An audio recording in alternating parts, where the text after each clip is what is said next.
You don't even want to know what we did to get, Messi and Ronaldo facing off there. What? Well, am I gonna be in VR with Messi and Ronaldo?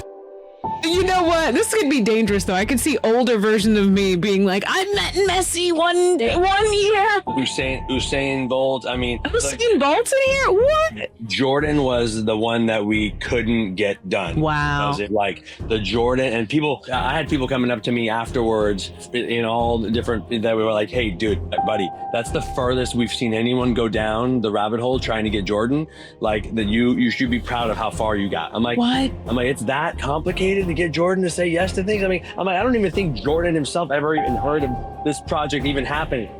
I have to also say, on your website, you have one of the best uses of I don't even know what it's called, that keyframe when you scroll down the slide and it zooms into the VR goggle. It's a parallax. Parallax. That is the best use of a parallax I've ever seen. I was like, what else? Gordon Ramsay, was like, I don't look at anything, under $1 million, and we were like, it was our first year as a brand. We're like, bro. I have played a scary VR that when I went, it was the same exhibit I mentioned earlier. I went up to the station and I'm like, okay, I want to do this one, and she said, "Do you have a heart condition?" You are listening to Making It in the Toy Industry, episode number 296. Welcome to Making It in the Toy Industry, a podcast for inventors and entrepreneurs like you. And now your host, Azhelle Wade. Hey there, toy people. Azhelle Wade here, and welcome to another episode of Making It in the Toy Industry. This is a weekly podcast, and today's episode is sponsored by Abacus Brands. Now, recently on the podcast, we've been talking a lot about the TOTY Awards, and I'm excited today to have another TOTY-nominated toy on the podcast, this time for the educational toy category. The TOTY-nominated product we're going to be talking about today is ESPN Virtual Reality Headset by Abacus Brands. It's a $59.99 VR gift set, and today on the podcast to chat about it is none other than Steve. Welcome to the show, Steve. Hi, thanks for having me. I've got to apologize to you and anyone listening. For some reason, I was calling you Steve Rand all last trade show, and everybody was like, do you mean Rad? And I was like, no, you're wrong. I don't know where that came from. So public apology. It's very common for people just to be, not accepting of how awesome my last name is, right? It's just they hear Steve Rad and they're like, surely there's no one human walking around here with the last name Rad. Yeah. So let's just go to the closest other whatever sounding thing. Yeah, seriously. So, I made it up. I don't know why. Yeah. Okay, to start this interview, I want to ask you to finish the sentence for me. The thing that surprised me most about the toy industry was... Interesting. I think the thing that surprised me most about the toy industry would be the camaraderie of the folks in the space, even competitors. And we'll get into some of these if we cover this whole category. But there's competitors in the educational STEM toy space that I compete in that are cheering for me and I'm cheering for them. And there's a very there's just a sense of community that I'm shocked by, even when we're all going after the same market share. And I think it's just always been very refreshing to know that the other folks that are doing the same kind of stuff, we're all kind of looking at each other like, oh, good idea, dude. And there's like a high five moment or a moment of respect that's always paid amongst others in that. I don't know if I don't know if plush is like that. I don't know if electronics is like that, but I know that in the educational toy space, maybe because we're all trying to, kind of change the way kids learn, how we're, learning. I don't know if we have that bond, but I was very shocked to just kind of learn that in my space. Oh, that's really nice to hear. Sometimes I feel that. Sometimes. No, that's really nice to hear. Okay. 20-second finalist pitch. Why ESPN VR for a standout in the educational toy category against 3D Doodler, MAGA, Tiles, Robotic Pet. Why ESPN Virtual Reality? My 20-second pitch would be that we poured our heart and souls into this one. It was a huge undertaking. I'll get into later about how we got everyone together, but to go and talk to the agents from Kobe, Shohei Ohtani, Tom Brady, to get all these people to say yes to allowing their rights, images, biographies, strategies, everything in there on top of the ESPN layer, on top of the DK Penguin Random House layer. It was just a lot of work that we were committed to pulling off. Yeah. And I'm happy that it came together, and I'm happy that it's just a phenomenal product. And as far as our obsession with the end user and the way they digest it and play with it, it checked every box, and we're just very proud that it happened. So now that's why. let's talk about the play pattern, because I haven't gotten mine yet, but I want to know what to do when I get my hands on it. So what is the play pattern? I get the box, I open it up. What's in the box? Yep. So when you open the box, you basically get a 148-page book, right? So it's a huge book, and it's basically like almost like a sports encyclopedia. Okay. It's got every single sport in there, from weightlifting, cricket, all the way, of course, the majors, baseball, basketball, football, hockey, soccer, everything you can imagine. Yeah. And look, the book is supposed to stand alone by itself. Like, it could be just a book that you just learn. It's a huge sports almanac that you could flip through and just learn about every sport.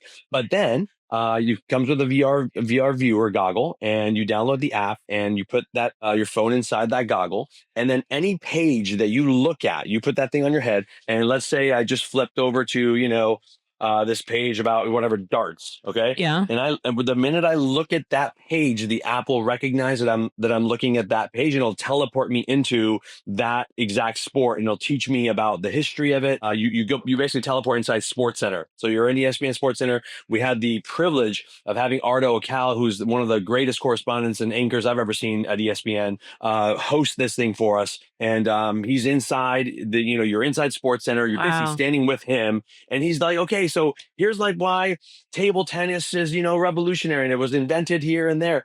But he had all this like insight. Like, he's like, there's like the back, table tennis, like the back of the pad, like the reason why it's red and black is like the red has a different speed that it hits than the black. I'm like, what? Oh, interesting. What? I didn't know that. I've been playing it, table tennis my whole life. I didn't know that you flipped it all of a sudden to do a different trick or speed. Yeah. It's wild. Anyway, so that's just a little teaser example of all the things that he brought to the table, and the research he did for every sport, and the way he delivered and is educating kids. But basically, every page in the book teleports you into a different sporting experience. Whether you're skating the ice, whether you're watching a football game, an NBA sequence, whether you're just inside a baseball a stadium. We just take you all over the world and show you sports in virtual reality, and it's led by just amazing lessons. The way you were talking about the host, it sounded like some of it was unscripted. Is that the case? He went and did his diligent amount of research and came back, and he presented things to us, and we as a team, then we looked at the book,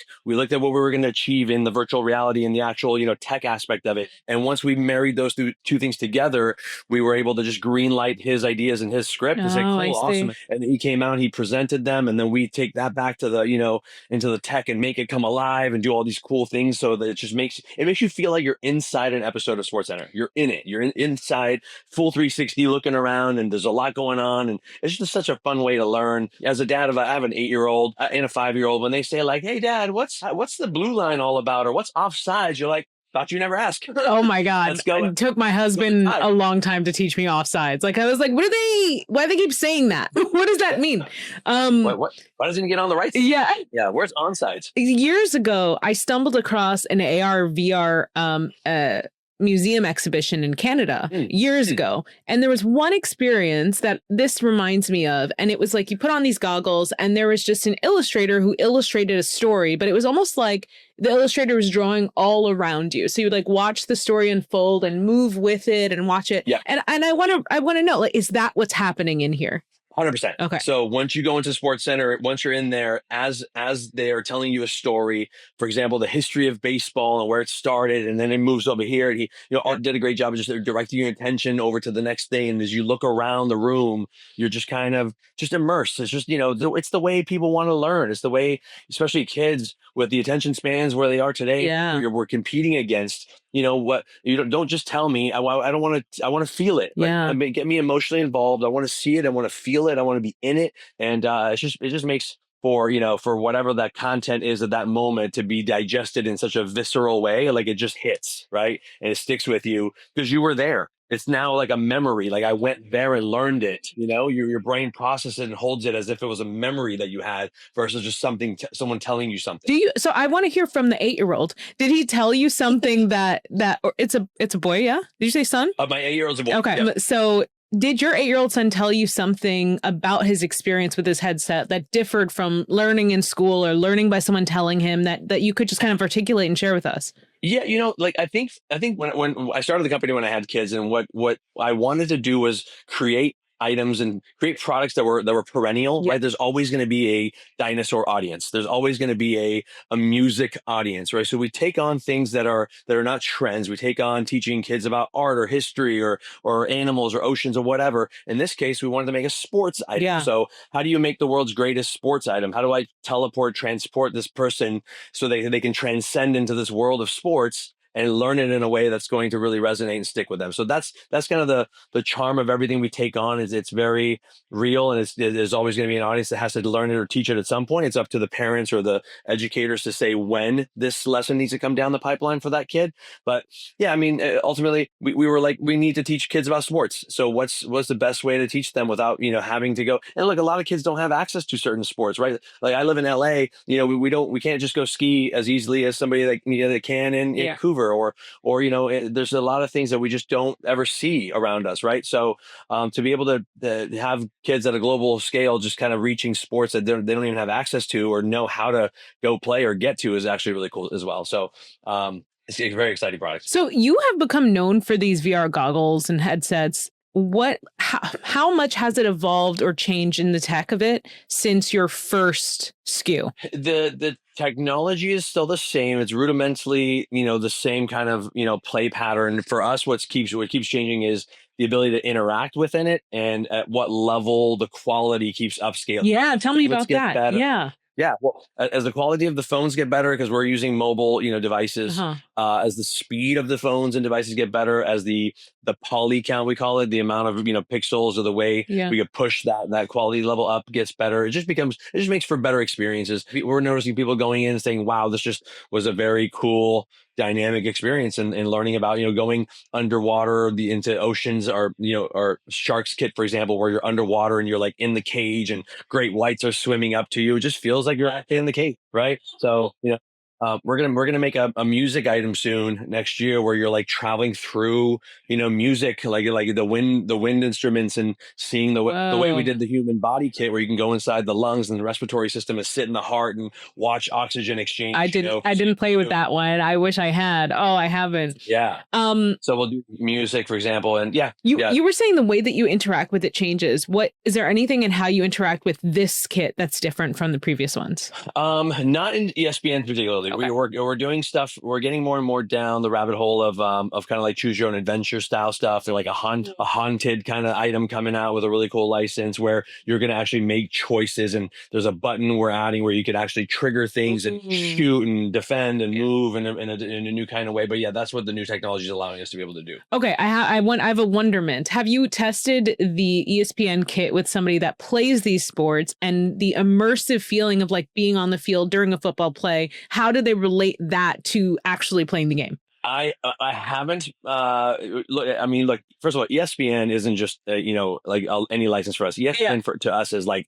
America, right? Like it's like it's like next to like a bald eagle. Yeah. It's the most American thing you can get. Any bar you've ever walked into, any restaurant is there's always ESPN on. Yeah. So for us, it was like we're not competing against sports. We're not trying to say, hey, sit down and watch this instead of going to the sport or playing the sport by any stretch. It's more or less just an entertaining way of learning and experiencing the variety of sporting rules or the goats that have ever done it, and just a little bit of backstory on like why should I care about the sport as someone that doesn't know what cricket is, for example. This is why it matters. This is why it matters to that culture, and this is why that community loves it so much, and just kind of embracing the reasons why. What's the difference between rugby and American football? How did the name? Why do we call it soccer and everybody else calls it football? All those things are kind of addressed in a fun way. And like I said, thanks to Arda, the way he delivered for kids and the way he just made his passion, the way it shines through, it just made it a very compelling item. What I'm imagining is like when I was a kid, this would have been a great thing to try sports before actually having to sign up for them. So, Exactly. that's what I'm wondering. I'm like, does this feel as real as if I signed up for the soccer team? No, not. No. Yeah. This is entertainment. The other one is like real sports is a real hustle. Yeah. They're sweating and falling for yourself, and that's the fun, right? But this is a more or less a fun backstory as to how crazy it used to be and how it's evolved and what it's become today versus what it used to be. And again, it's sports education. Yeah. Yeah. But yes. But do you watch plays unfolding while in the headset? Like, are you no? Okay. No. Okay. Nope. You're watching history. You're watching it. It's almost like somebody said, "Hey, Dad, like, teach me how did basketball get started?" Okay. It's like a 3-minute immersive backstory. Okay. Of like, let's teleport through time. I Dr. got J. you. Smith made it by attaching a wooden crate to a bucket, and then from there it became this, and then all of a sudden in the 50s it became this, and now it's this, and what I mean, it's like that. So what I'm wondering is, like, now is this going to be the thing? Like, if I had to do a book report on a football player, do I watch this and then I cite this as part of my work? Yeah, well, that's called plagiarism, but yeah. No, I mean, you cite it. You cite it. You cite. That's what we did in school. Yeah, sure. But yeah, I mean, look, it's giving you that breakthrough of like just seeing it in a different way, right? Yeah. Like, yeah. But that said, there are like some skydiving ones in this kit. So on the skydiving page, we throw you out of a plane. On the snowboarding one, we throw you out of a helicopter. You snowboard down a mountain. So there are some that you're just like blazing like down things like there is like the cricket squirrel suit off of a cliff dive. Oh, that's so cool. There's some pretty intense moments in it. So don't get me wrong, it's not like all like just it's not all just history. We stretch a little bit, but it's not going to replace actually playing the sport. Can I ask, and you don't have to answer this, but I'm thinking about the very first thing you said, and you said the amount of agreements that you had to get through. Can you tell me how many, licensing agreements were involved in making this kit? Yep. There was about 27 different agreements that we finally ended up signing. Whoa! When we started the kit, we had like Jordan and Messi on the front of the box, and that was going to be like an extra $500,000. Oh, like to put people on covers, I guess, is a whole different rule than inside of a book, right? So it's like a whole other layer. Like what's on the cover? I mean, so then now they're generic athletes on the cover, like they're generic models that we shot on the cover. But then like the rights that we have to put Tom Brady, for example, inside is is different than a cover, right? We got like we got Kobe, inside. That was a whole different set of rules. Shohei Ohtani, the number 1 baseball player in the world, a whole other set of rules. I mean, you don't even want to know what we did to get Messi and Ronaldo facing off there. Like be in VR with Messi and Ronaldo. You're gonna have to download the copies. Can I choose? You know what? This could be dangerous, though. I could see older versions of me being like, "I met Messi one year. Yeah. My friend Steve introduced me to Messi." Your kids are like, Mom, I was a toy. You ever met Messi? Embarrassing. That's crazy though. To get them on the cover was going to be so much. I feel like we have to rattle off every name you have in this game to get the money's worth. Right? There's Usain Bolt. I mean, Usain Bolt's in here. What? Jordan was the one that we couldn't get done. Wow. Like the Jordan and people. I had people coming up to me afterwards in all the different that we were like, "Hey, dude, buddy, that's the furthest we've seen anyone go down the rabbit hole trying to get Jordan. Like that, you should be proud of how far you got." I'm like, what? I'm like, it's that complicated to get Jordan to say yes to things. I mean, I don't even think Jordan himself ever even heard of this project even happening. There's like 19,000 layers of people that like protect Jordan's name and brand that try to get paid on Jordan before it ever even reaches Jordan. I don't even think he hears of it. Wow. I'm like, I wish I could just go run into Jordan and be like, bro. Wow. Am I allowed to say your name?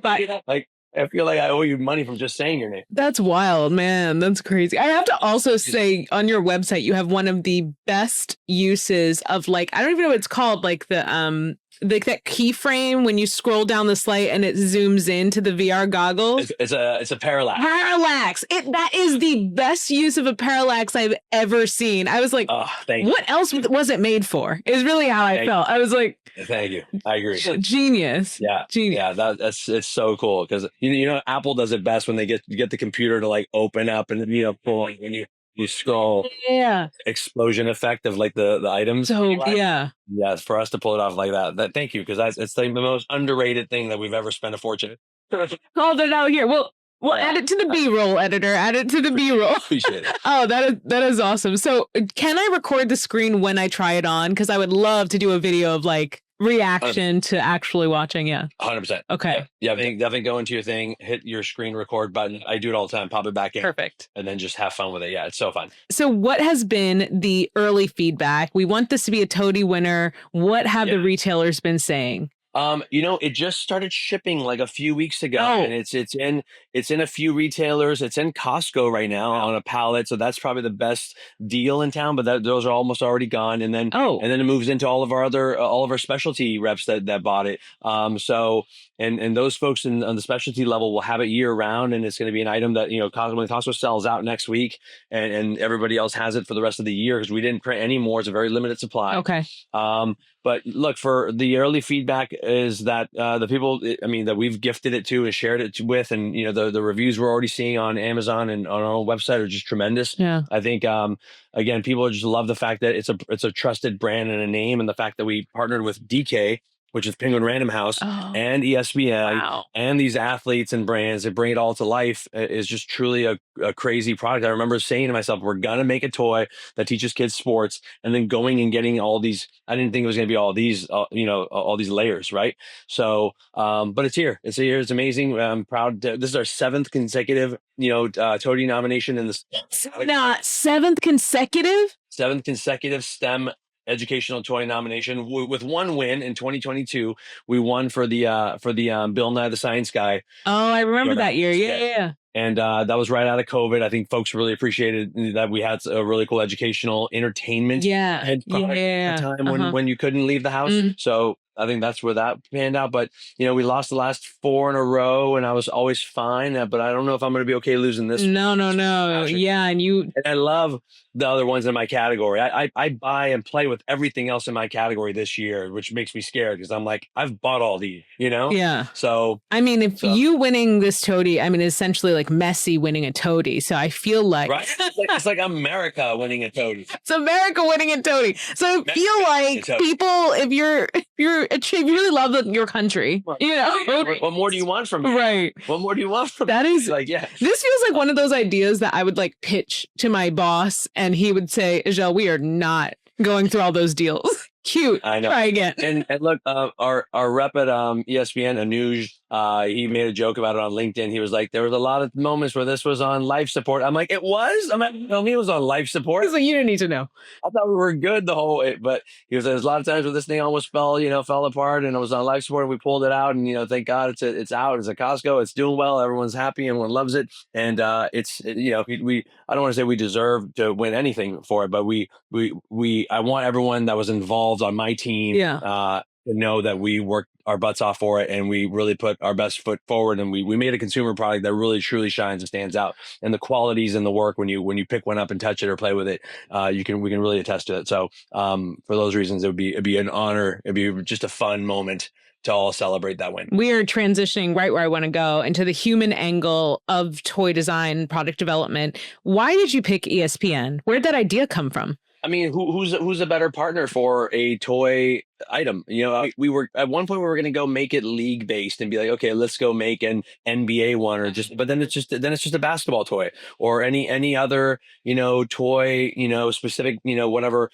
brand or toy specific it could come like a Nike thing but again like what we needed otherwise it would just be a generic sports item, right? So we thought, who better than a sports authority than ESPN, and with like I said, with artist support when he came on and his voice, and we needed some kind of protagonist leading The and chart. being a voice on it, right? Yeah. So I think it was just a match made in heaven. So I can't imagine having a different partner. And now it's and mind you, ESPN's Disney, and we were not a Disney license holder prior to this, right? So this was our first kind of dive into the Disney ecosystem, and it's just been such a ride, such an amazing ride to be a part of that whole system and those folks. Yeah, I forgot professionalism at another level. Disney owns ESPN. What do they not own? Oh. What do they own me? I don't know.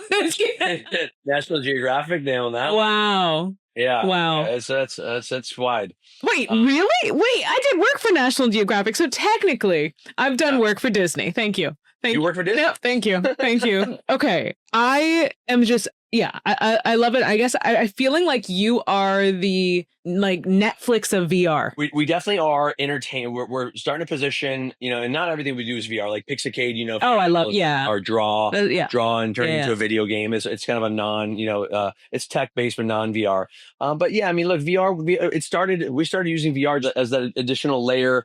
Everything we made had tangible projects and experiments. It had a book because we wanted to stay in that educational realm. And then we added VR just as like an extra layer of like, hey, built the volcano. Yeah, that's the kid I played with. See the volcano. That was the first kid I played with. Yeah. Yeah. Like you do a crystal growing project at home with your parents, and then go see the crystal cave in VR. Like put on the goggles and dive in and see it. So we just wanted to add that one additional layer that just took you there and teleported you to a place where you can make sense of it all in real life, right? So it was never intended to just be the main catalyst. But now, like I said, as we get into haunted mansion stuff and choose your own history thing, now it's going to become a kind of a more of a deeper approach on how to make it more exciting and thrilling. I want to scare people. I'm ready. It turns out kids love being scared. I have played a scary VR that when I went, it was the same exhibit I mentioned earlier. I went up to the station and I'm like, okay, I want to do this one. And she said,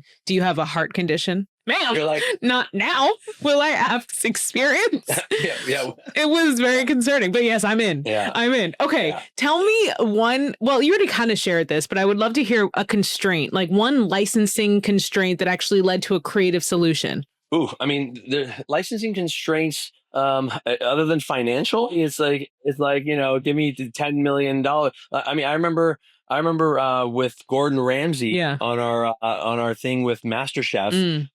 Gordon Ramsay, was like, I don't look at anything under $1 million, and we were like, it was our first year as a brand. We're like, bro, can I have $1 million? Like, I'm like, I don't even know where to go with this, but we got creative and hired some chefs and brought in. We actually went after the kids at that point. We pivoted to wanting Gordon to all the winners of that show and past and former contestants of MasterChef Junior. Yeah. And we used, whatever fraction of that budget and brought in the actual kids and got creative and got to tell all their stories. And like, why did this kid who won MasterChef think that pairing whatever chocolate cons was the right way to do, what I mean? Like, really good. I got to see the their entire angle, which really made it fun and more creative. The item did great as a result.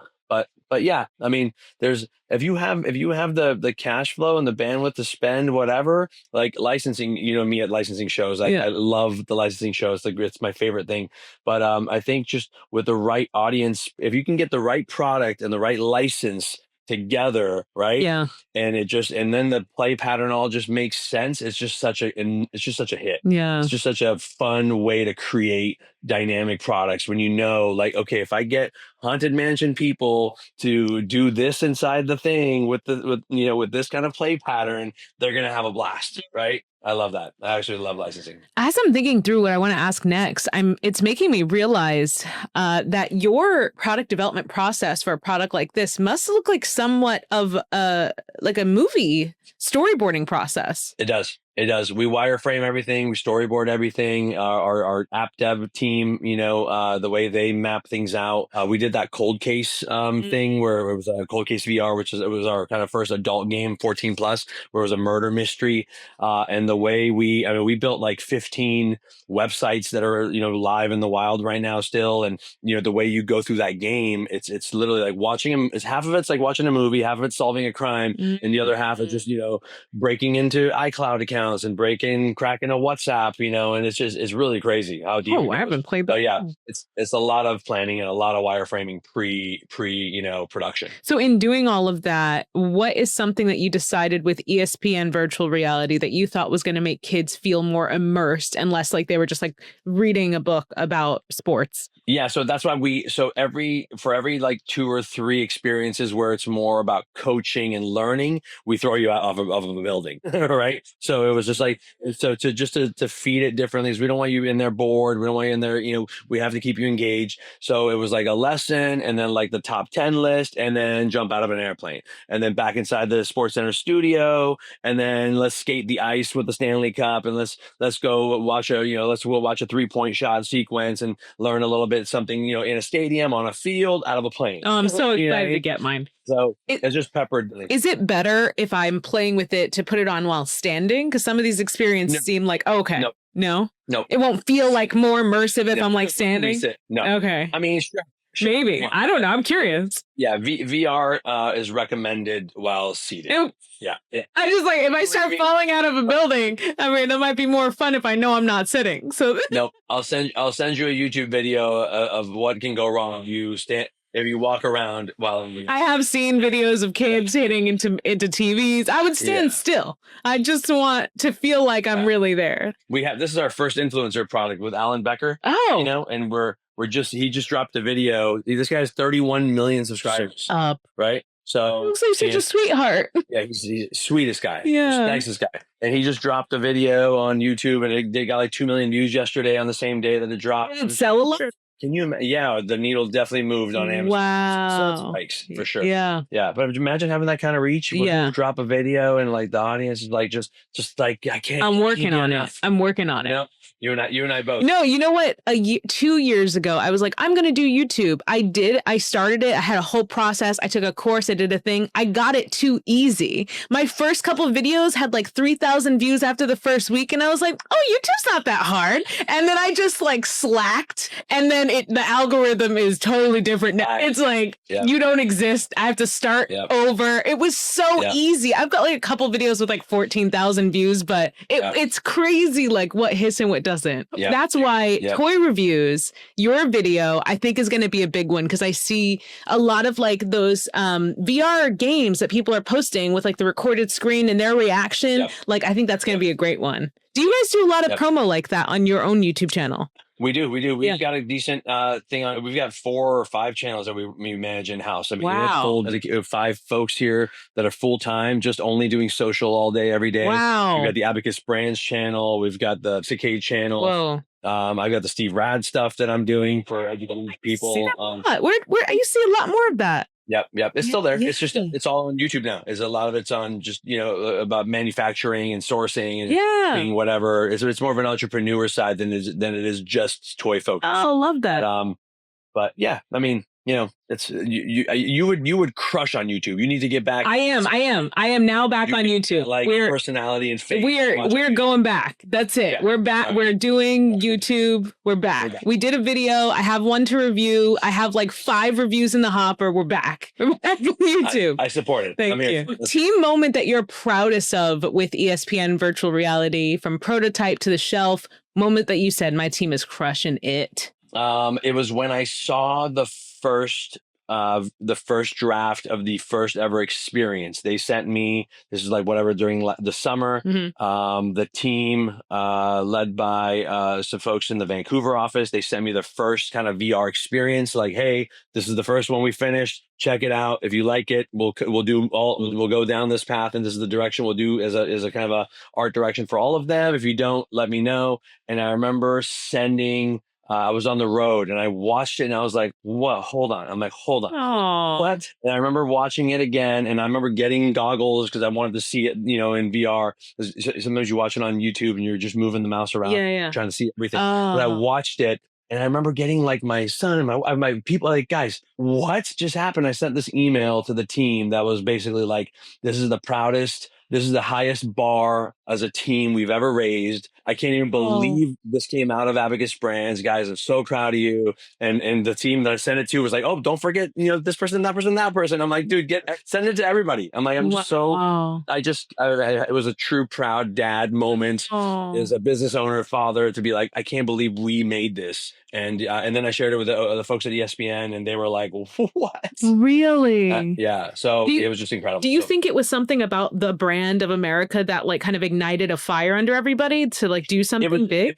It was a combination of the way, Arda delivered the content in the studio when we filmed him on a green screen, the way the team edited it and put it, into the sequence, the motion graphics that they used, right. The way that your attention moved to different things and how immersive it felt, and just the quality. It literally felt like you were watching SportsCenter. It was like, you're in there, but it's just like, but all around you. Yeah. I'm on the set. Wow. So yeah, I mean, not that I was expecting anything less, but they truly raised the bar. Like, just blew my mind on that first. I'm like, this is the first. I'm like, this is done. How much money did we spend on? What did it take to achieve? We're done.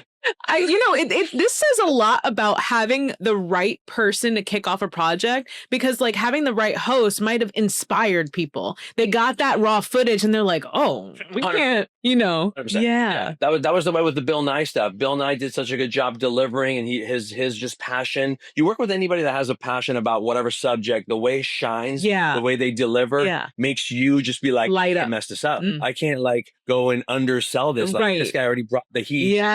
Double down. Love it. So yeah, they crushed it. Okay, let's get into our closing questions. Okay. What are you hoping to achieve 1 year from now with Abacus Brands? We are hoping to just continue growing, and we are hoping to continue to become a trusted, reputable, product line. I know as a dad, when I buy something from a company that I love, I keep going back to them because I know that they're going to give me good stuff. Like as parents, when you show up to a birthday party, you want to always be the parent that brought something cool or new or fun. That I like saying that I introduced you to the Pixicade for the first time, or remember when? Don't forget who introduced you to Osmo for the first time. Like for years, Osmo was my thing. Then for years, Pixicade was my thing. And that's what I would take to everyone because I knew it was going to be cool. So I want to be that brand. I want to be that brand that parents come to for whatever birthday or for whatever year-round needs are, from $20 to $40, that they know they can get a good gift that's going to stand out. It's going to resonate with the kids. Is not just going to follow a random trend that dies tomorrow, but it's going to be a consistent product that they could place into someone's hands. Yeah, I mean, you are building an incredible portfolio. I didn't realize until we were booking this interview that you also either are partnered with or own Holo Toys now? We're a distribution partner. Oh, you're a distribution partner. Yeah. I was like, when did you make USA? Yep. We do. They're great people. We do their distribution. Yeah, they're cool. In US and Canada and a couple other places.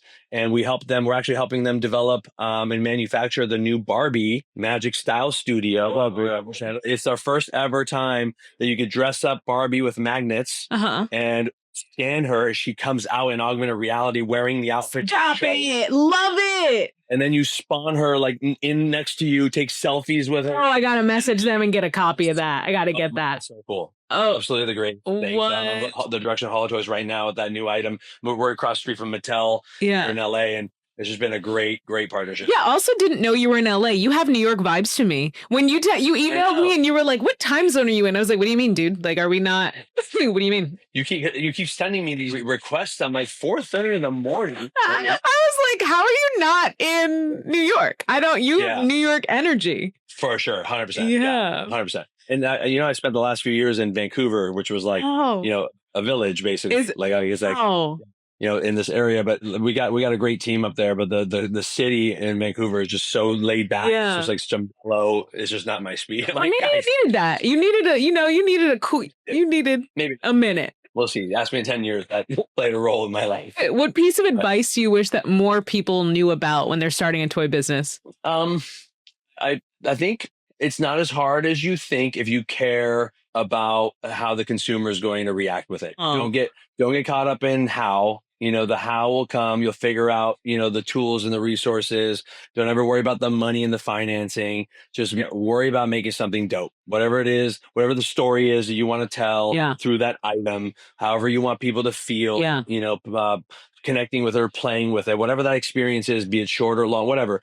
Just don't get caught up in the how am I going to get the money to do it?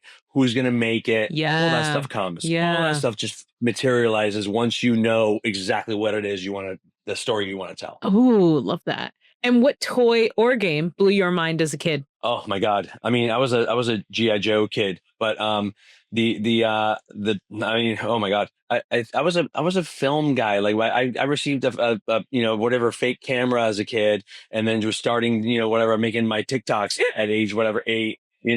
So like if you saw my vault of cameras, but I remember getting a toy video camera as a kid. Wow. And that's what pushed me into, I think arts and entertainment and just being a clown, my clownery. I mean, the production quality of the videos that I saw you posting on LinkedIn, I was like, wow, Steve isn't messing around. It's like, I think with the camera quality, it's getting so much easier now to look good, right? Like us old people, I'm just talking for you. Me, when you get over 40, you need all the help you can get. Like $2,000 for that lens. Let's do it. Oh no, you just need a camera with a filter capability like I have. Oh, but you know what? You're a guy. You guys don't normally use makeup unless you're like in a studio. So I know. I need to start though. We have help. Yeah. I need to start. Seriously. I don't know who made up that rule, bro. Guys that look all busted up with like all natural. When I did On Brand with Jimmy Fallon, the guys would come out of the dressing room and they'd be like so confident. They would be so confident. They'd be like, I kind of like how this makeup looks on me. It's so funny. Yeah, you're like, bro. It's hilarious. Amazing. Okay, so I just want to quickly summarize. This has been a great interview. We went so many different directions. There's something for the entrepreneurs here. There's something for the retailers here. And I just want to highlight ESPN Virtual Reality for Educational Toy of the Year 2026. Please vote for us. Guys, if you haven't voted yet, please get in there and vote. It means a lot to us, honestly. This is and I'm the guy that votes for everybody else's product, but this we really want this one. Yeah, and you have to be a member of the Toy Association to vote for this category, but you can also vote People's Choice Awards if you're not a member of the association. But I don't know if you knew this, media can also vote. So if you're a toy influencer of any kind, you need to contact the Toy Association, say, I am media, and they will send you a link and get you set up to vote as well. Let's get those votes in for ESPN Virtual Reality. Steve. Thank you. Yes, Steve, thank you so much for coming on the show today. I appreciate it. It was a pleasure talking to you. As always. Thank you. It was a pleasure. Oh, this spotlight includes some paid promotion with Abacus Brands. As always, thank you so much for spending this time with me today. I know your time is valuable and that there are other podcasts out there, so it truly means the world to me that you tune into this one. Until next week, I'll see you later, toy people. Bye. Thank you. Thanks for listening to Making It in the Toy Industry podcast with Azhelle Wade. Head over to thetoycoach.com for more information, tips, and advice.